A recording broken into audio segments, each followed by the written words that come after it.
What is going on, everybody? Happy Monday. Crazy to think it's a Monday. It doesn't feel like a Monday. My days are all mixed up. August the 12th, 2024. And, if you were watching live streams on this channel that was formerly named Fandom Empire back in not just 2022, but I believe we discussed the likelihood of this with my co-host today in 2021 as well, but it was definitely heavily discussed in 2022, brought up again at the beginning of last year, and it has happened. Finally, we have an official announcement of a new Halloween game, and here's the kicker. There's two. Joining me on this episode, it's not Mean Dean Renner, who might pop into the chat at some point in time. Dean's got things going on, but it's a bit of a gaming expert himself. He's joined us several times when this was Fandom Empire. I don't think he's been on the channel since it's been Haddonfield and beyond, but he does appear on our other channels for various other content. Joining me this afternoon is Johnny. Johnny, we get to talk about a Halloween game, not one, but two. A real one this time. I'm doing good. I mean, we talked about this in the abstract and possibilities for so long that it's nice to just actually have something tangible and real to this stage of production anyway, and have something fun to talk about. Yeah, oh boy. The first time that we caught wind of it would have been just before the release of Halloween Kills. And we thought there's a Halloween game coming. Games take a long time to develop. Now, whether that's this game, who the hell knows? I don't know. But the one guy that I think really deserves credit is for a long time now, Jimmy Champagne has been adamant that there was a Halloween game coming. And he never wavered on that, where I can full on say I did waver. The second that we heard the video game rumors again last year during the Halloween 45th anniversary convention, and then that was followed up with a Fortnite DLC, I kind of thought that was just them overselling and it was ending there. It turns out that's not the case, and that we're getting two new Halloween video games, both from Boss Team Games, and we're going to dive into them and their history, and in fact, what one of the games is about. There are already details on that. And then we're going to talk about what the other game could be about. Johnny, just your first reaction to this announcement. For me, it's a little unprecedented for a company to come out and say, hey, we're working on two different games at the same time. And I'm not talking like Call of Duty games, because obviously they get different studios involved in the production of their titles. This is two games from the same studio it's not like it's just going to be part one and part two. These are two different games. It's intriguing. It's ambitious is the big thing I'm worried about, because we talk about Boss Teams, but they don't exactly have a resume. Not a big one. Success. They have two games to their title, and one of them's not really a game. What's funny about that is literally when they announced two games, this is before I had dove into any of the articles. There's just like, for the love of God, don't let one of them be one of those stupid card games. And sure enough, one of their two titles is one of those stupid card fighting games. Of their games, it's the one I have experience with, actually. Oh, really? Yeah, I've played the Cobra Kai fighter game. For a mobile card game, it's not bad. It's not groundbreaking or anything, but it's one of those. I played it for a few weeks and had a lot of fun doing it for those 2 weeks. For those few weeks that it kept my enjoyment, and then I've just had it installed on my phone for the better part of the last year and a half without touching it. So, like most mobile games, it's fun for a little bit, and then you forget its existence. What's the chat's temperature on this right now? How are you all doing with the announcement this morning of not one, but 2 Halloween video games. And towards the end of our show today, we are going to discuss sort of everything Halloween has in the can to our knowledge. Obviously, video games, TV, film, and now some more rumblings about new literature. They have a lot going on right now, but we're also going to discuss the contrast of that for Friday the 13th fans. And if you're a Friday the 13th fan, or if you're a fan of both, you might want to stay tuned for that later on in the show. If you haven't yet, please take a moment, like, comment, subscribe, turn notifications to all in order to keep up with all of our content. I think what we're going to do to begin with here, in case anyone hasn't read the article from IGN, is we're going to share the article and we are going to go over it together and see what we can dissect. Now, are you able to read this? Is it big enough for you to read, Johnny? I mean, I have it open in my own tab. Okay, go ahead then. I'll try to follow along. All right. Let me just go back to the top. So I was all the way down. I'm in the wrong IGN page. It would not help to read. It would not help to read the Evil Dead review that I also had tabbed open. Link me to that. I'd love to put it up. You can just put it in the StreamYard chat. By the way, hopefully everybody had a great weekend. If you're wondering where the content's been, we have a show, share, and slash in the can, and there are still 2 Halloween Retribution videos that I am currently editing. So both of those will go up. Dean and I are scheduled to live stream on Wednesday. So you should get show, share, and slash. It'll be tomorrow now instead of today. And just a reminder that we separated our content. So if you're looking for Game of Thrones, House of the Dragon, Westeros-based content, that's over on the Legacy of Westeros. We also have our Star Wars content on the Legacy of Star Wars. We're back tomorrow night with that. We have Fandom Haven, which is a little bit of everything else. And I'm forgetting one. But I'll come back to that later. Go ahead, Johnny. All right. Exclusive Halloween is getting its own Unreal Engine 5 game with John Carpenter intimately involved. I love that phrasing. Evil Dead, the game studio, Boss Team Games, working on 2 games based on the 1978 horror classic. 2 new games based on the 1978 horror classic Halloween are in development at Boss Team Games. IGN can exclusively reveal. While details are limited, both games are apparently being developed in conjunction with the producers of the Halloween franchise. What's more, one of the games is being developed in Unreal Engine 5 and will include input from original director John Carpenter. I think we might be on different articles here. Are we? No, we're on the same one. Are we? I have Carpenter's quotes itself up, so. That was the next. I just had to scroll past the videos, okay. And images and stuff. Yeah. All right, carry on. As a huge gamer myself, I'm thrilled to help bring Michael Myers to life again in this game, and my hope is to scare you silly, said Carpenter, who will be intimately involved with the development of the new project. According to the official release, the games will allow players to relive moments from the film and play as classic characters. That's bad spelling, IGN. You gotta fix that. Yeah, from one of the most iconic and important horror films of all time. The 2 new games are being developed in association with Compass International Pictures and further front with the Unreal Engine 5 project still early in development. So there's a lot to unpack in that very short amount of writing that IGN definitely needed to use some spell check on.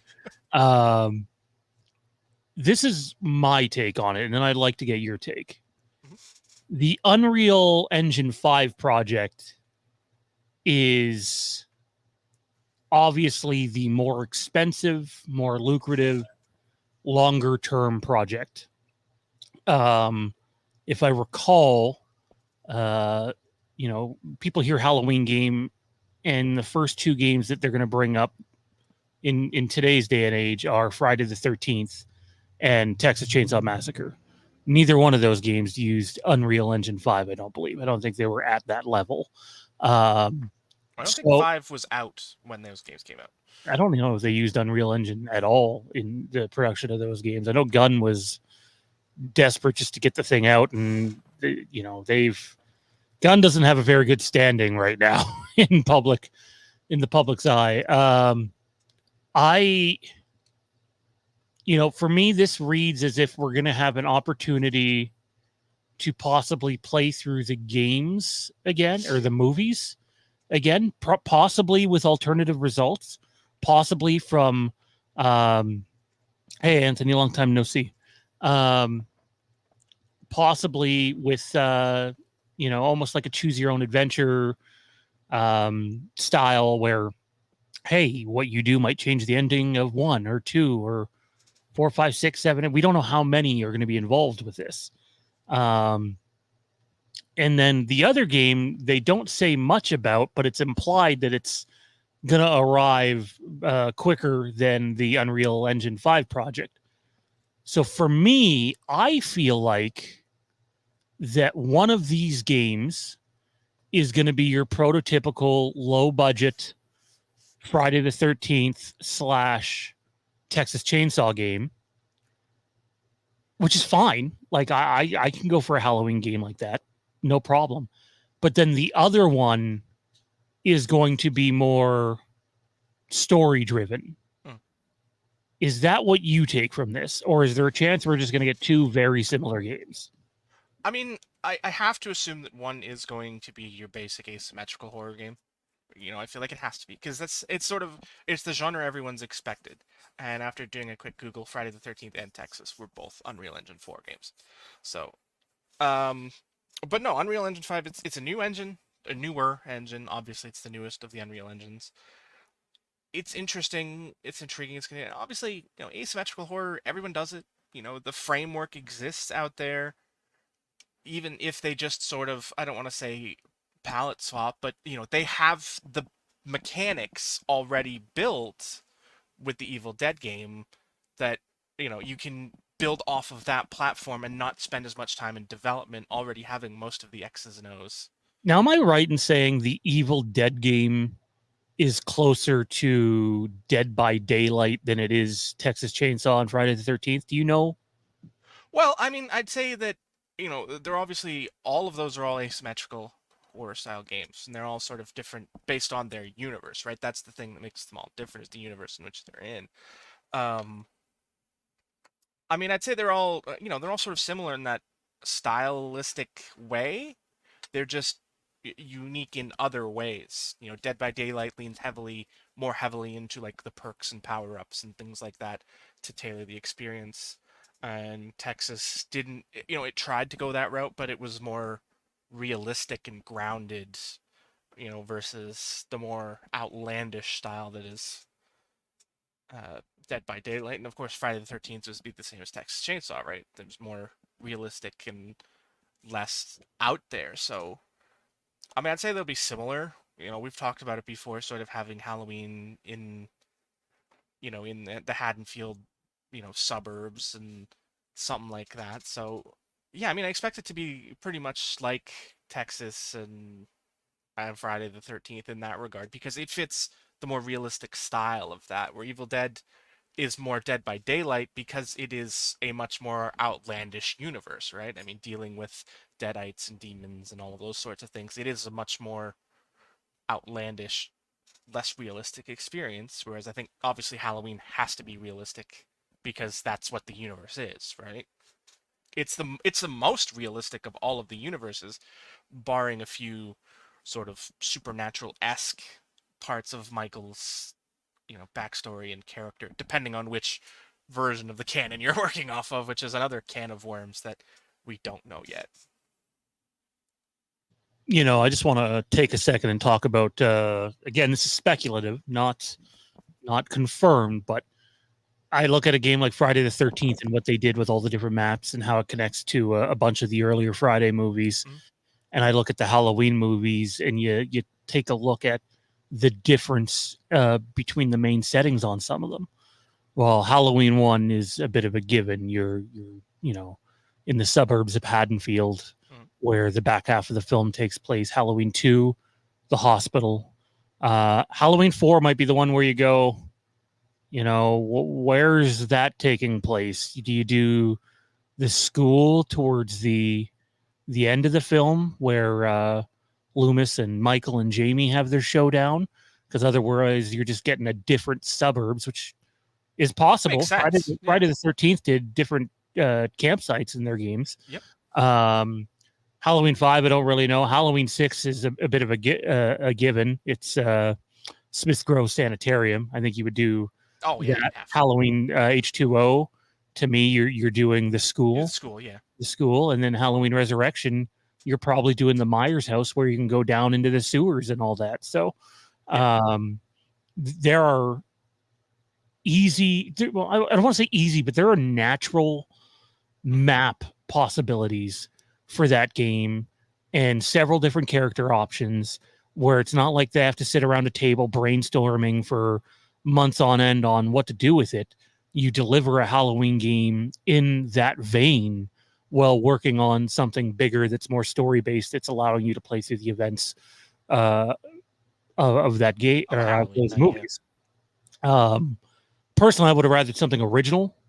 It doesn't sound like we're going to get an original story. I'm not going to rule it out, but the article seems to hint at reliving the moments that have already happened.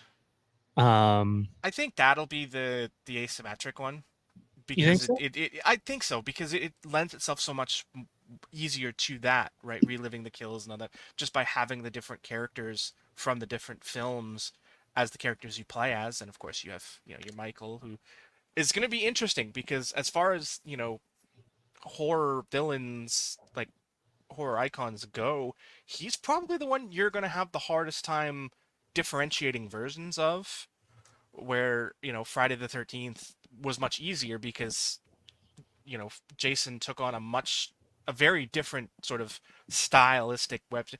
Weapon choice was a huge thing for him, right? And look, he had a different look in several of the films, so you could drastically different looks that you could do that. Whereas Michael's sort of been very, I don't want to say cut and paste, but he has maintained his image over the course of all of these films. There'll be a lot of similarities. Basically, you're paying for a different skin almost, which is fine. There's nothing wrong with that. No. 1 and 2 are going to be pretty damn near identical. Then you jump to 4 and you get more of that Terminator Michael Myers who can withstand basically anything and crush your head in the palm of his hands. And I'll love playing as H4 Michael. If you wanted to go real out there with the skin, the other H4 map I might say is possible, even though having characters outside of Loomis being there wouldn't make a lot of sense, but that's fine.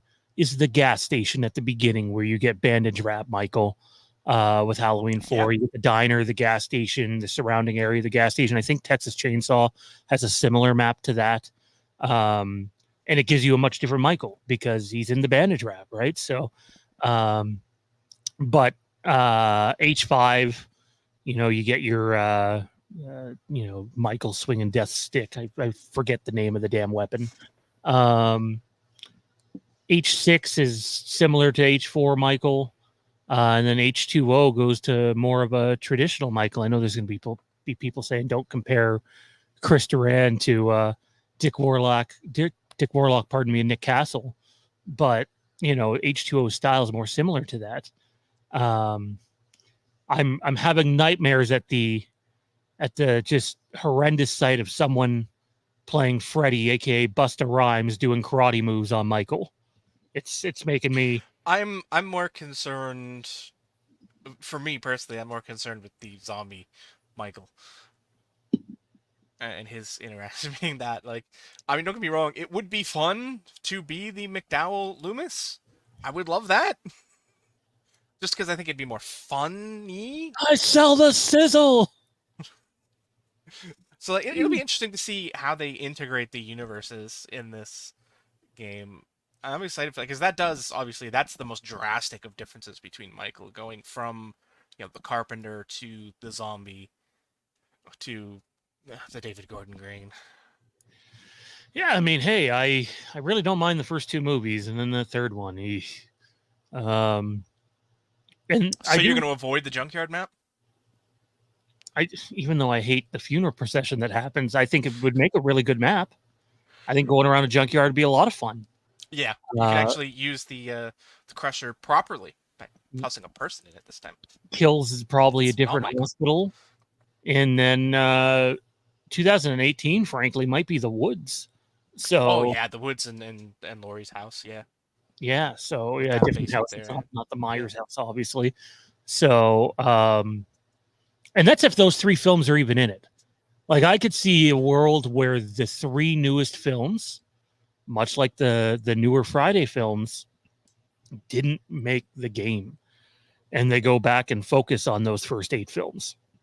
Not saying that to rub anyone the wrong way, but look, I think that was more rights issues than anything, though, right? well, they had it right. They had stuff for Manhattan made and ready to go that was going to be DLC, and then the rights issues came up, and there's a lot of people unhappy with how they're treating the DLC with Texas Chainsaw Massacre and the massive amounts of money that's being spent on that. Make no mistake, if they're going the route of a asymmetrical horror game, as Johnny has said, which we do believe to be the case, we believe one of the games is going to be that.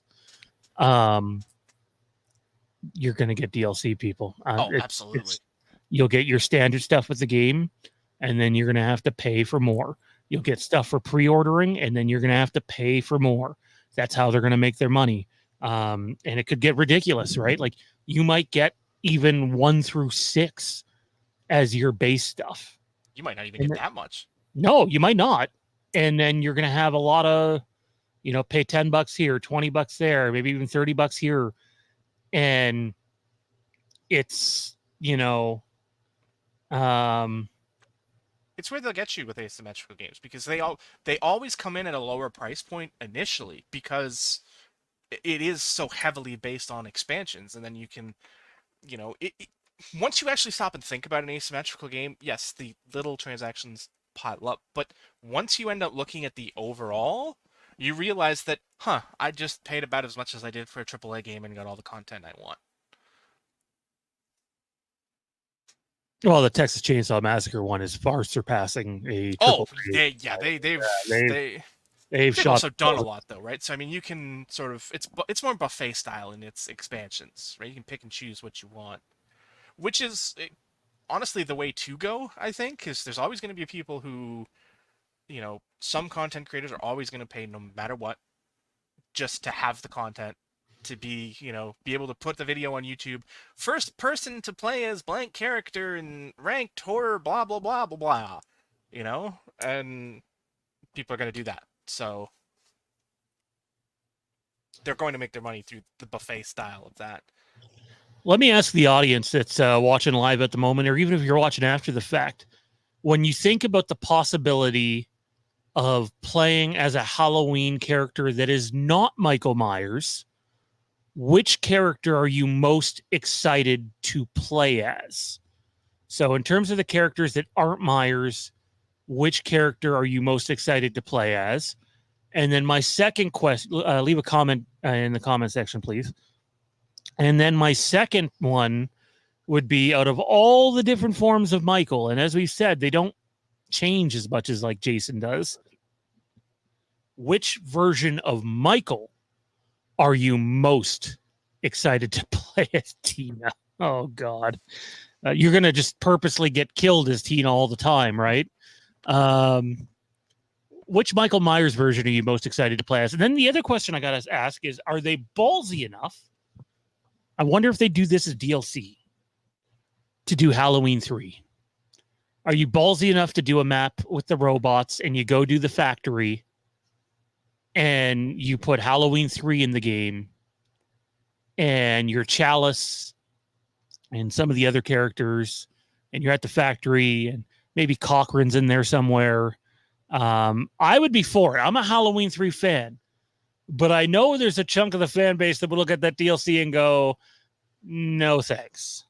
So maybe they pair it with something else in order to get it. I don't know. But what form of Michael would you be most excited to play as in the game? I guess my favorite non-Michael characters, one's obvious, Loomis. You know, I'm gonna want to be Loomis. But the other one is probably Meeker, the sheriff from Halloween 4. I think it'd be fun to play as him. Um, he's a badass. So, um, before we discuss what the second game could be, and so you're saying, Johnny, it's your belief. Mm. Again, this is speculative, people. It's your belief that the game that they refer to as replaying classic moments of the Halloween game or the Yeah. Halloween movies would be the asymmetrical game. Yeah. So what does that then open up the second longer term game to be? Well, in a perfect world, for me, I would want that supermassive style game. Experience the Halloween night as the player character, whether you go the Laurie route or if you introduce new protagonists and include Laurie sort of as an addition, try and get the group of characters to survive Halloween, right? That's the goal. Survive Michael.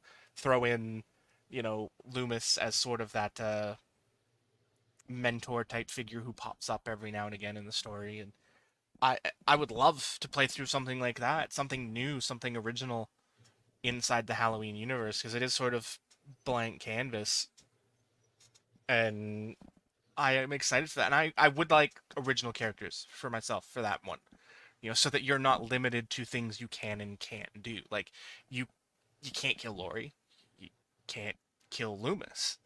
You're pretty much hard locked into those, which could be fun from sort of a game over perspective if you get Laurie killed or you get Loomis killed.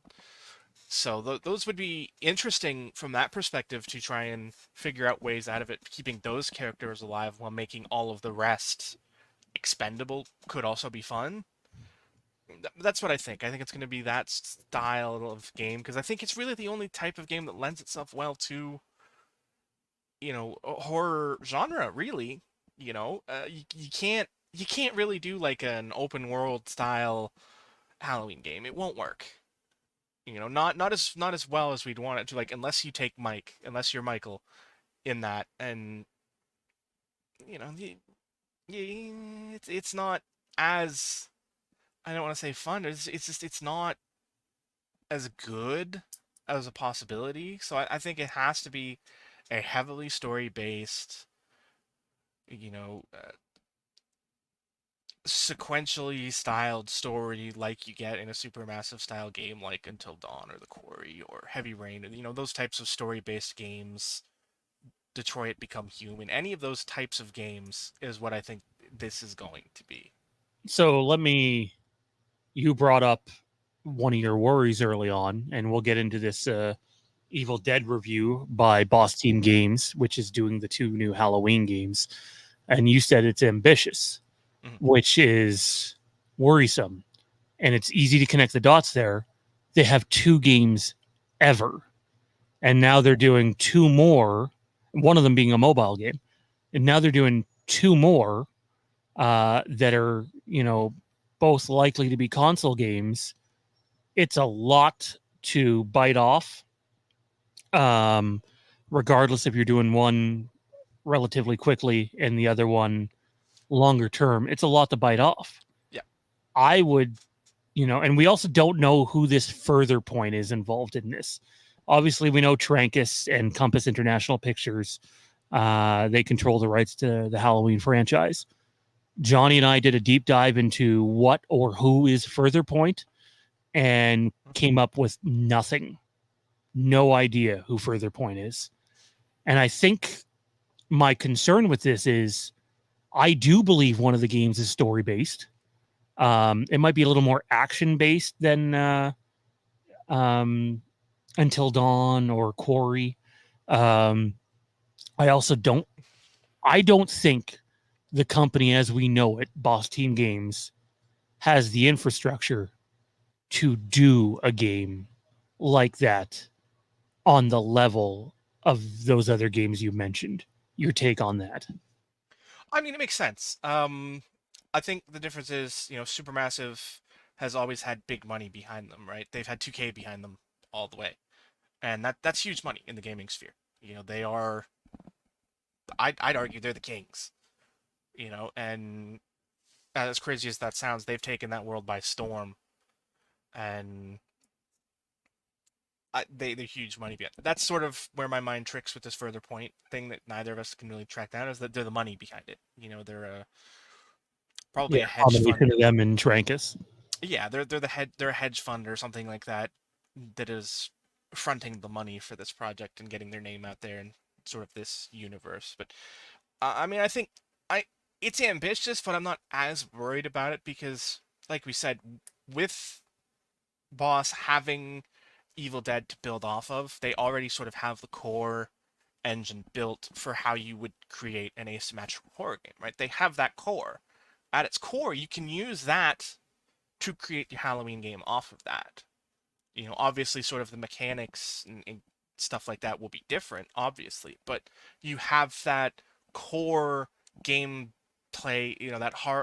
that core game engine built that you can then branch off of and take things and assets and things like that and morph them into the Halloween game. That it is less ambitious for that project than the other one, because the other one is the one we know nothing about and all we can do is speculate. So it's going to be interesting. Um, the one I'm most intrigued in is the other one because, you know, I never played the Evil Dead game because, it's an asymmetrical horror game. If you don't play that really with friends, there's no point in playing it. There also seems to be an implication here that only and this goes to, I want to spend some time answering questions and comments in the chat. So if you guys have anything that you want to discuss, bring up, put an opinion out there, have a question about regarding today's massive news of 2 new Halloween games confirmed, please do so now. We'll spend some time doing that before we get to the Evil Dead review. And the first one is the newest one that I want to bring up. And that is the Moody Astronaut says, my working theory at the moment is that one of the game is an asymmetrical game, and the other is a single player one, most likely using the same assets. The only thing I would say there, and sometimes, press releases, news articles don't contain everything you need them to. After all, they did spell characters wrong. But to me, there's a heavy implication in that article that only one of the games is using Unreal 5. So my question to you is, and you might have to do some research on this, what did the Quarry specifically and Until Dawn use as their engine? Because a lot of that, I believe, is them going and actually filming the stuff and animating it and playing through it. I don't know if those are Unreal Engine games or not. Wouldn't be shocked if they are, but there's definitely an implication there that it may not be what the Moody Astronaut is suggesting, even though I think that their idea is probably the smart one in terms of getting the most bang for your buck and keeping, expenses under control. Well, after looking that up, Until Dawn used something called the Decima engine. I never heard it was a proprietary game engine, but the Quarry was Unreal Engine 4. Okay, so there is the potential to do something outside of Unreal with the other one then. If they can find an engine that works for what they want, or create one themselves, but that would be a massive undertaking. It's hard. Like, you got to put into perspective here how much those games cost. The Quarry was an expensive undertaking where they went out and hired a Hollywood cast. I think Until Dawn was similar, maybe not as notable as the Quarry in terms of the cast involved with the project. Excuse me. And for people who hadn't reached their peak yet, for the most part. David Gordon Green's Halloween trilogy, this does not include marketing. This is just production costs. You're looking around $55-60 million for the 3 movies combined. The video game, if you're doing one like The Quarry, is going to cost more than that if you're trying to do it at that kind of level. Yeah. It's hard to imagine them doing that. Yeah. I mean, I think that's where the extra money comes in, because gaming is a much, I don't want to say richer well, but it's a much more boom or bust potential, right? From a profit standpoint, if you invest 100 million into a game, which is probably on the lower tier for a big title, it has the potential to make that back so much more so because obviously the profit model is different, right? Like it's a huge difference between a $20 movie ticket and a $60 video game. The profit margin is already just on that 3 times bigger. So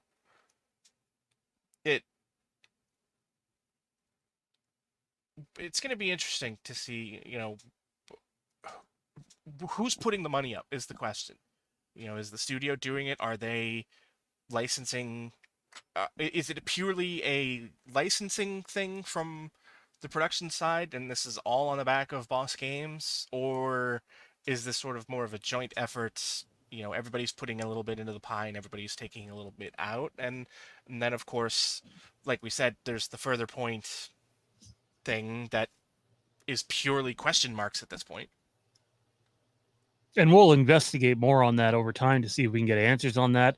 I sent out a couple of messages today to people that are really in the know with the Halloween franchise that we use as sources on the channel, and haven't heard back anything on it.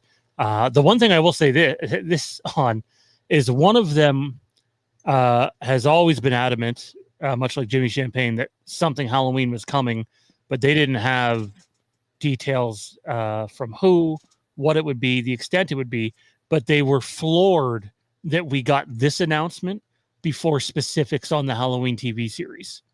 So, which I am too. It's pretty remarkable, and we'll talk a little bit about that shortly. I think it's more the latter of what you were saying, because it doesn't seem like, and I don't know what Boss Team's net worth is. I don't know if they're banking the future of their company on Halloween here, being they don't have much inventory, as you previously mentioned. It does seem like one of those gambles where they're putting their neck out and going, we're going to go all in here. I just don't know if they have the type of money to be able to do that. It feels like one of those moves where you're getting, team A, team B, team C, team D, all putting in a piece of the pie, hoping that it works out. And one game's a lot, 2 is even more, right? So, and knowing that we're going to get one of these games before the other one, we also run the risk of, if you get the first one and the second game is still a year and a half, 2 years out, you run the risk of, if the first game doesn't perform well, then this second game might get axed, regardless of how far they're in development. Just ask Star Wars fans how Battlefront 3 feels, or Knights of the Old Republic 3. Both well into development and both never happened. Just insane. And that stuff still happens today in the gaming industry. It's wild. It's very volatile. So I want to see what a few of the other comments were here, man, before we move on to that review. He says, "Hey, Sean, hope things are going good. Also, I've been enjoying the movie reactions. Can't wait to see Blink Twice." I believe Jade and I, from our own home, not a movie theater, are going to watch A Quiet Place Day 1 tonight. So we're looking forward to that. It was nice to get out to a movie theater again for the first time in a while. In terms of recovery and stuff, it's hit and miss. I'm here doing the stream, and it's taking a lot out of me. Infamous DJP Gaming says, "I hope Unreal Engine 5 will allow us to take control of Michael." I don't see why it wouldn't. We could control Jason in Friday the 13th, and we could control Leatherface and others in Texas Chainsaw. Dustin says, "I'd rather them do a new story that takes place right after H1 and Michael trying to escape the police and goes after another person he finds and make it a new thing."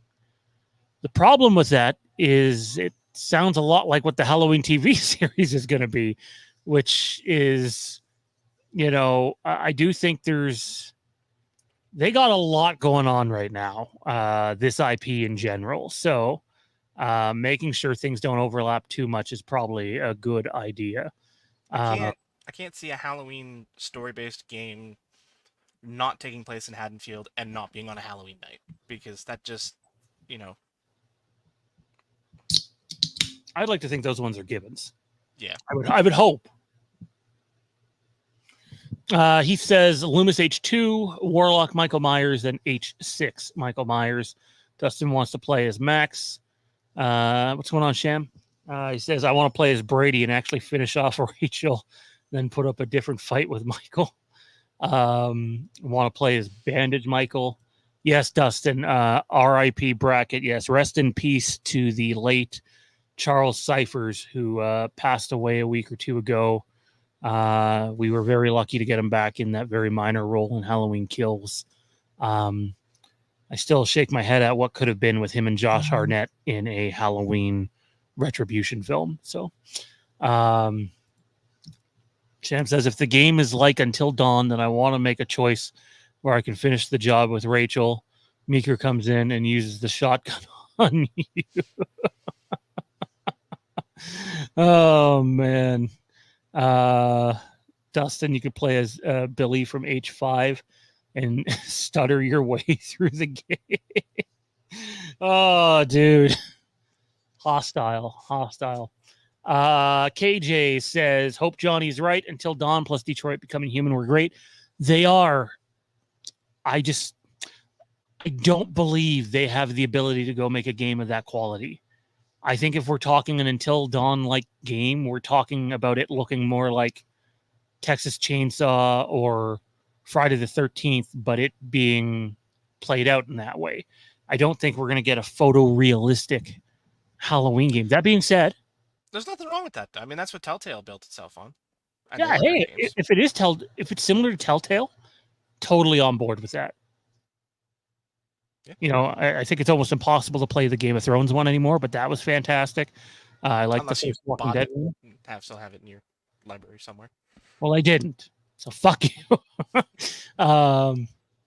No, to me, it would be closer to Telltale than it would be photorealistic Until Dawn, Heavy Rain, Detroit Becoming Human.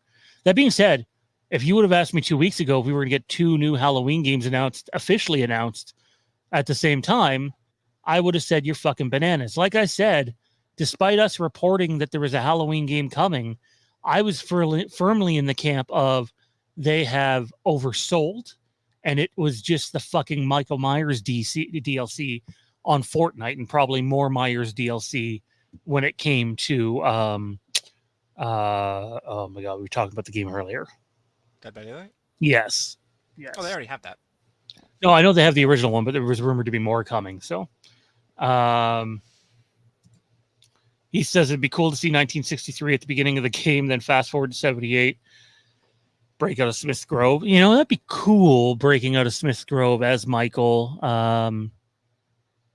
You know, it kind of reminds me a little bit of, you ever play the game? Is it called A Way Out? Is that the one where it's like a split screen multiplayer? Yeah, it's a 2-player EA game. Yeah, I'm not saying it would be like that, but like some of the stuff that you'd have to do in that game as Michael, that'd be pretty cool. Byron, will this game be available on Xbox or PlayStation? Well, Byron, both. It's 2 games, and it's probable that both games will be on both consoles, unless one of these you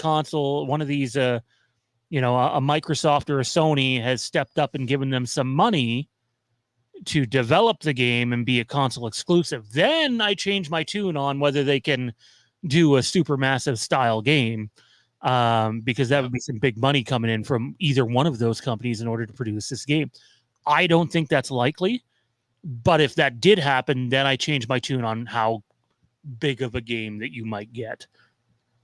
I think it's safe to assume that the ASIM game will be on all of the platforms. You know, Xbox, PlayStation, probably even Nintendo and PC. I'm sure you'll get it on all of them. The other one, question marks. Who knows? We don't even know what it is or what type of game it is yet. So it could very well end up being an exclusive to one of the big two consoles. I don't ever expect exclusives to Nintendo because if they did, I wouldn't touch it with a 10-foot pole. And I would be disappointed. I Like we don't have see a them couple going of PC Switches in the house, exclusive but either. no, that's there's very few things that do that anymore that get any sort of real attention. At least mainstream attention. Uh, as you noted earlier, Boss Team Games has only done 2 games, only one of them console. And right here we have one of the reviews, this one from IGN on the Evil Dead game. Do you want to walk us through that so that our audience here has an idea on how this game was received and maybe what they can expect out of their Halloween games? I can.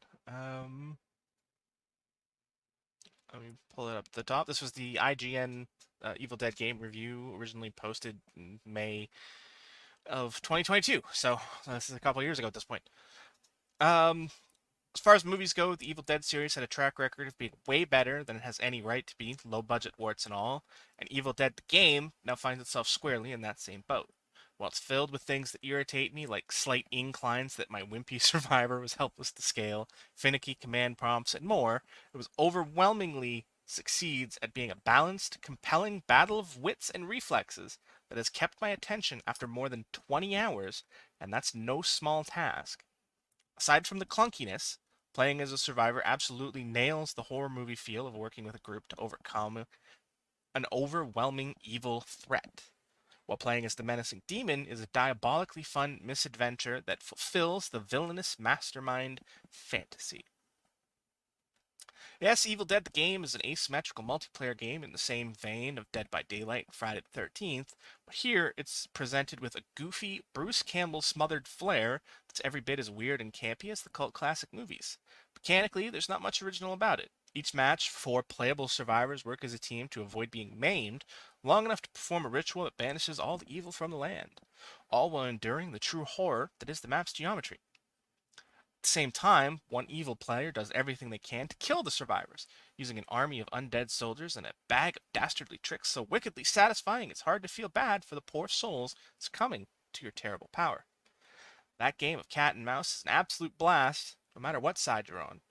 Even when its rough edges make me scream louder than any jump scare. It is somewhat distinct from its genre peers in that the humans are capable of defending themselves.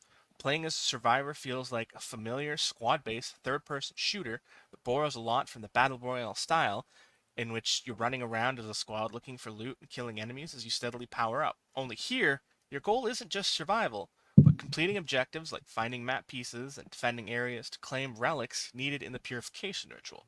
With plenty of melee and ranged weapons to find, 13 characters to choose from, each with their own unique abilities and skill trees to be leveled up, its progression system got its hooks into me early with all the different ways things can play out. For example, the Hunter class characters excel at using ranged weapons and have abilities that make them major thorn in the side of the demon player, like one particularly awesome character that can exorcise the demon from bodies they've possessed. Alternatively, you might want to play as a leader class character, like the hilarious Lord Arthur, an old-timey knight who swings a sword around and can buff the team with effects that make them more lethal in combat. The worst part about playing as Survivor, though, is that you're far more prone to experience some of Evil Dead's signature clunkiness when moving around the map. There's no jump button to be found, and environments are often uneven, meaning you'll find yourself stuck on a tiny rock or other minor obstruction all the time, including the worst possible times, such as when a demon is trying to rip your face off.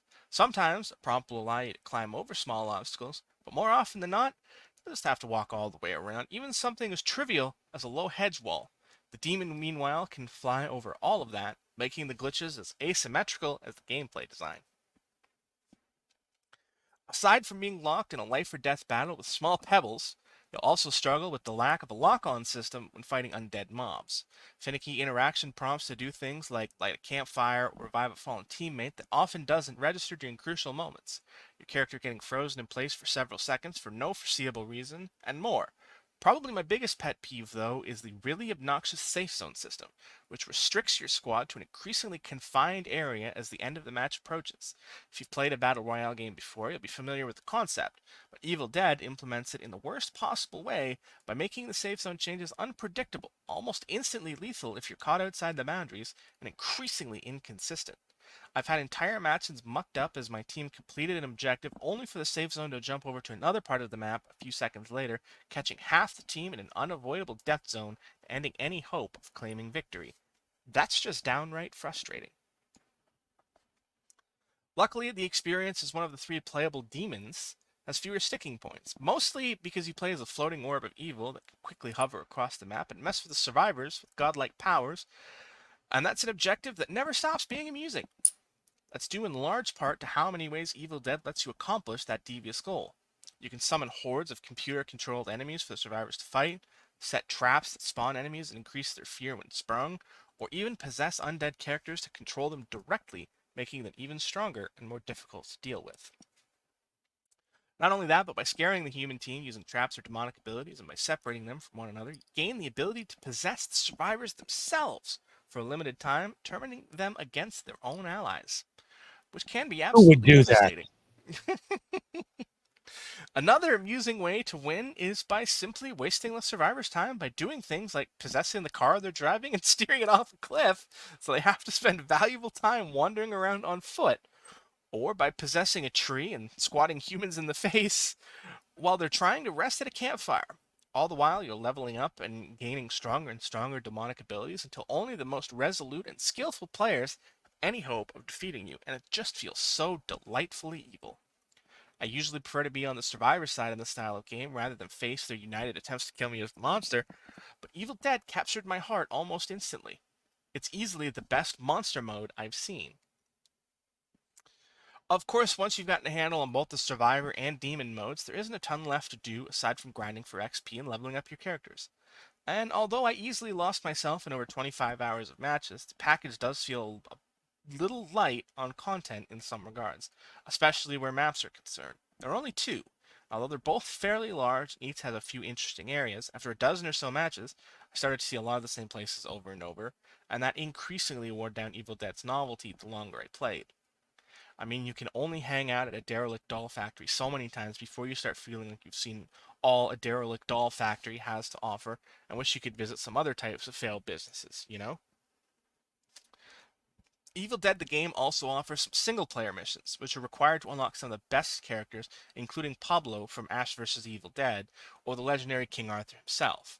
But unfortunately, these missions are without a doubt the worst part of the package. While they try to serve as palate cleansers to the multiplayer-centric experience, they end up being tedious slogs through the game's map areas found in multiplayer, while you complete a few fetch quests, fight a couple enemies, and receive snippets of story through still images that pop up to interrupt your playtime. Not only are they completely uninspired, but they also don't have checkpoints, so you can die and lose 20 minutes of progress and have to do it all over again. And because you're playing alone as a survivor in a mode that feels like it was tacked on, the issues with polish are amplified exponentially, including the aforementioned horrible safe zones feature, which ruined multiple runs by relocating safety zones to different parts of the map with no warning and instantly killed me. They even have the audacity to try stealth mechanics in one of the missions, which went about as well as you'd expect, and made me wonder if the unlockable characters were worth the torment. The good news is that there are only 5 missions, and once you finish them, you never have to do them again, but getting through them all is a pretty painful experience. The verdict?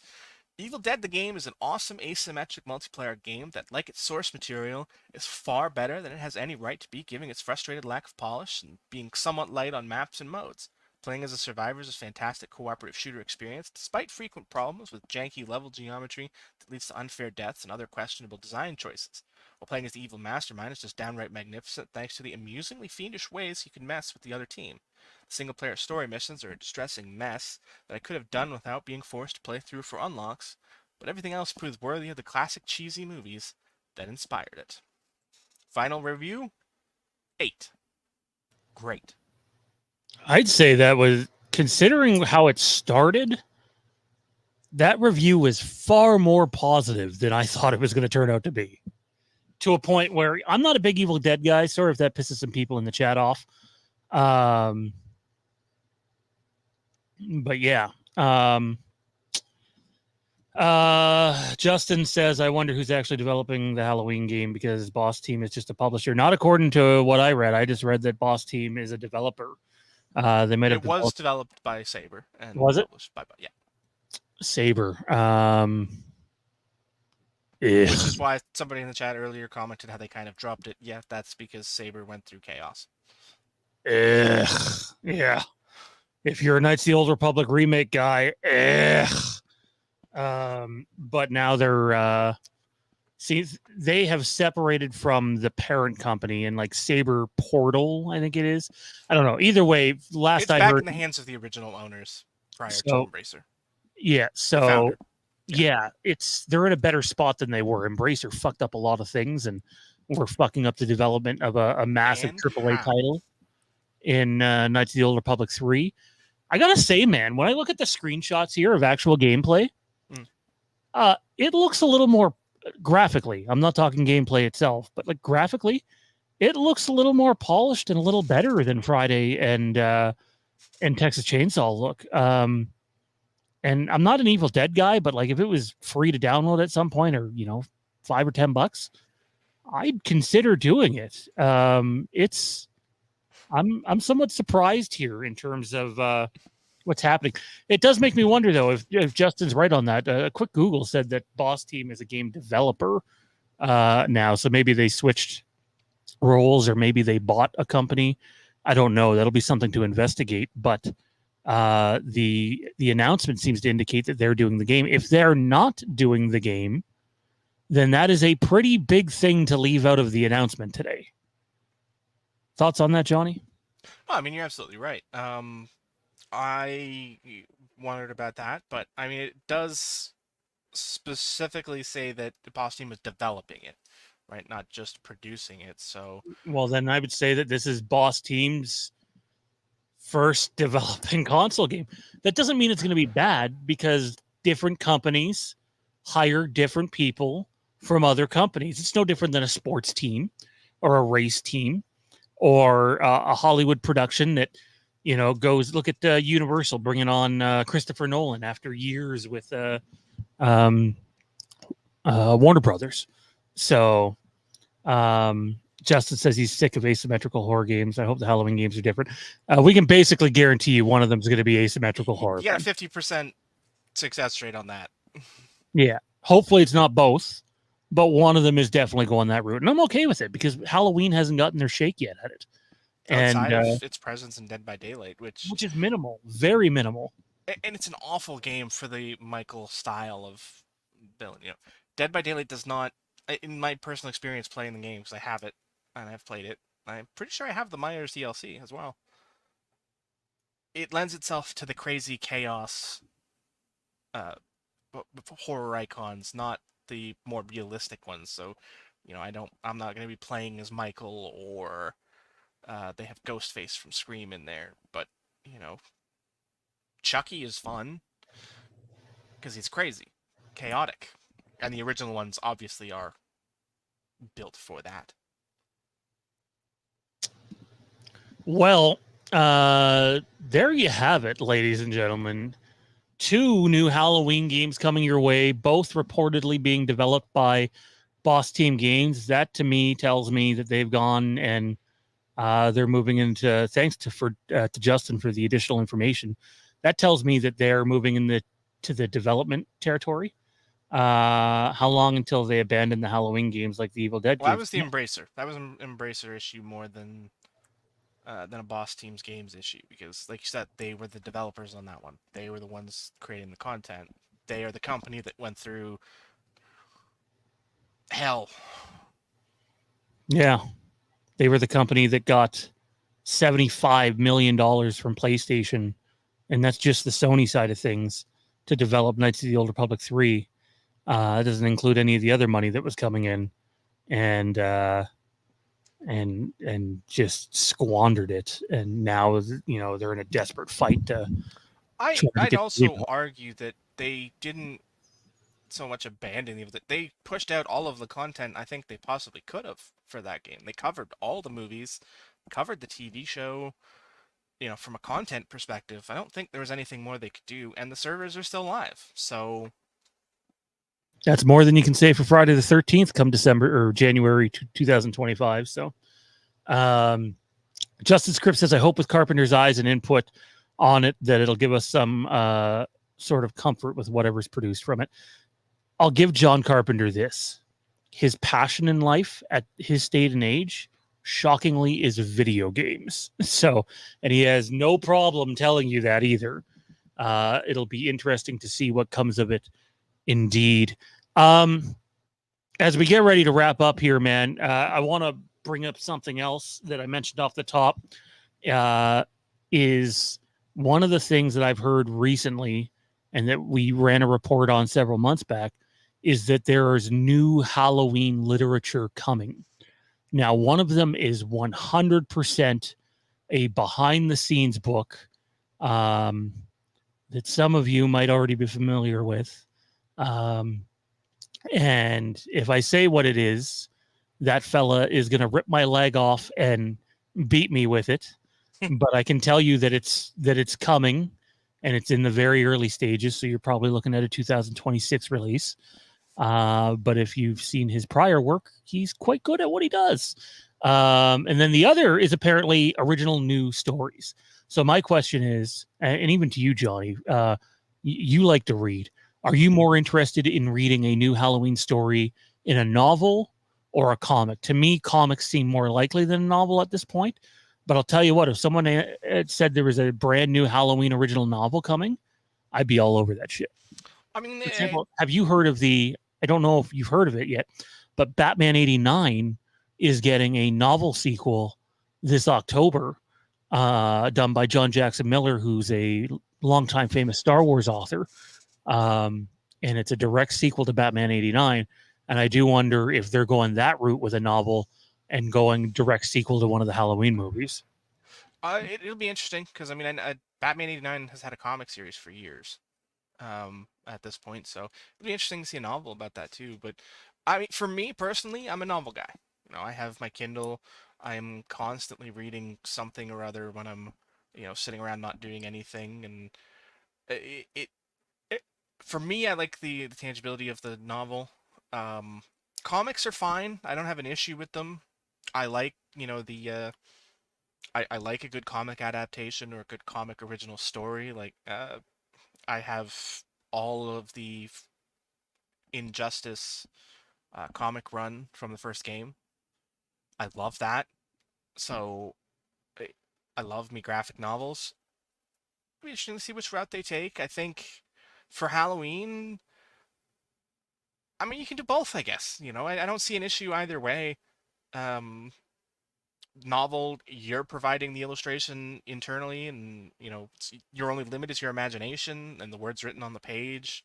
Whereas comics, you need that perfect blend of writers, artists, inkers, everybody to make a good comic product.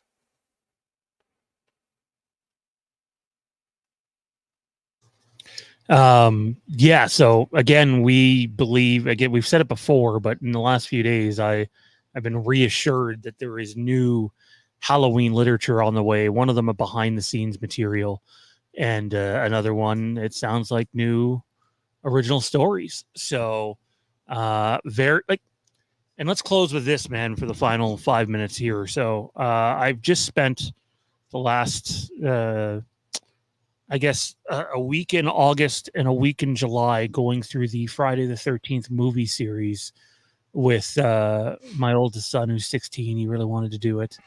The only one we haven't gotten to is the remake. Let me tell you, anybody who's comparing the quality of movies between Halloween and Friday the 13th, don't.